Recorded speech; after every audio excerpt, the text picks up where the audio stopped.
Good morning, everybody, and welcome to Sober School, where you can always find experience, strength, and hope. My name is Drew, and I'm an alcoholic, and we want to welcome you to this platform here today, regardless of what your addiction may be. You're welcome here. We support multiple pathways to recovery, and we want this program to work for you. If you're watching this through the Recovery Classroom Facebook group page, I encourage you to share your own experience, strength, and hope, and your own words of wisdom. You never know who needs to hear what it is you have to say, and it may just change someone's life, including your own. Do follow those posting guidelines out there for the Recovery Classroom group page. We want to make sure that when folks come here to seek that experience, strength, and hope, and those words of wisdom, that they find what they're looking for rather than finding somebody just asking for money or a date or whatever. So I want to make sure we're using this platform correctly. I want to talk this morning about second chances. I'm coming up on my 2 years of sobriety here in a couple of days, and I've had a lot of time to think about all that's transpired in the last 2 years. I firmly believe that this time 2 years ago, I was on my way out of this world. I would not have made it to the end of 2021. And all the health problems that had been created by my drinking, by my nutrition, by my eating, it was killing me. It was a slow and painful death. And so I always say that, I'm not supposed to be here. The way the direction I was heading at, the things I was doing to my body, the fact that I frankly just didn't know how to love myself, I was, again, dying a slow and methodical death. I wasn't supposed to be here. And so, of course, here we are back in Atlanta, Georgia, and my son gets to visit, his old homestead where he was born at in his early years on this planet. Of course, we're down here playing baseball too. And last night we got to go to an Atlanta Braves game. And a couple things that really stood out to me is, one, I got a second chance to have that relationship with my son that I always wanted from years ago, back whenever he was first born here in Atlanta. I get that second chance that I wasn't supposed to have, that I didn't think I would ever have. I thought I had fucked it up too bad whenever I was drinking, that he and I would never have the relationship that we have today. And I got a chance to sit and watch an Atlanta Braves ball game with him last night, and several other folks. 50,000 people in that stadium watching and enjoying the same game of baseball that he and I both love. But I got to sit and talk with him and just, and think about the drive down here to Atlanta. Again, I got to work on rebuilding that relationship. And it's going to be something that he and I do continually. Of course, the effort has got to be on my part because I'm the one who fucked things up.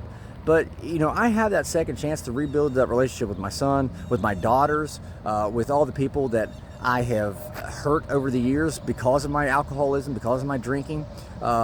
I got that second chance. And the second thing that really stood out to me last night was, we're sitting in the stadium, 50,000 people there watching the Braves play the Marlins. And the amount of enthusiasm and excitement and passion that people were displaying, we're talking, 50,000 people chanting or booing or hollering or cheering or whatever. It was just such an electric atmosphere, and I got to experience that. And I remember thinking, there were so many people around us actually that were drinking. I could smell the alcohol, and it was just making me sick. But I remember thinking 2 years ago, I wouldn't have been there. I wouldn't have been in that situation. I'd have been the one drinking, and I'd probably been drunk and passed out for all I know, and not being able to experience the ups and downs that the game of baseball will give us. And so that was the second thing that really stood out for me is, again, I have a second chance, not just to rebuild a relationship with my children, but to experience the life that God gave me, that God wanted me to experience. And I'm just so incredibly grateful and thankful for the opportunity. As I said the other day, my life is in no way, shape, or means perfect. I don't think it ever will be, and that's all right. But now I have tools, and I'm equipped to deal with the curveballs that life throws at me. The sliders that the game of life throws. I'm now equipped to handle situations. And so when things don't go necessarily the way that I want them to go, that's all right. I just got to adjust. I just got to adjust. But at the end of the day, the one thing I do remember always, day in and day out, is I got to love myself. It all starts with loving myself and taking care of who I am. Both, physically speaking, of course, but also up here. Again, the big book says we have a thinking problem, right? Not necessarily a drinking problem. The drink is is just a symptom of what our true problem is. And so, again, I'm just grateful and thankful for the big book and the program of action called Alcoholics Anonymous for what it's shown me and what it's taught me. But I want to encourage you today. I got a second chance that I wasn't even supposed to have. Matter of fact, I like to say it was my last chance. God was fed up with me. He was so fed up with me. So I like to say it was my last chance. But I got that chance, and I haven't looked back. And I don't know. I don't know where you may be at. You may be on the fence, knowing that, okay, something's got to change. Something's got to change. I just don't know what. Well, nothing changes if nothing changes, and you have the power to make that change. You get to decide when you want to change, right? No one's going to force you.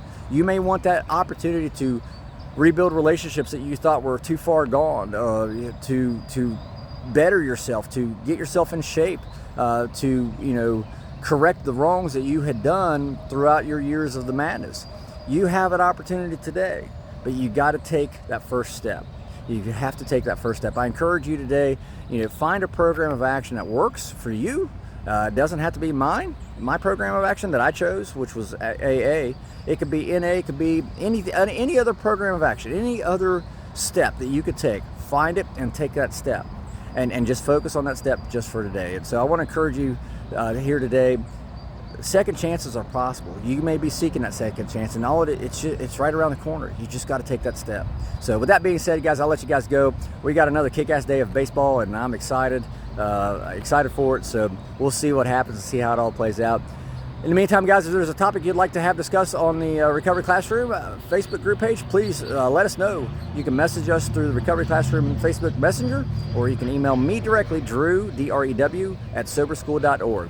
Guys, I'll let you guys go. Thanks for letting me come in 5 to 10 minutes of your day. It keeps me sober. We'll be talking again tomorrow. Remember, guys, you can't get drunk if you don't take that first drink.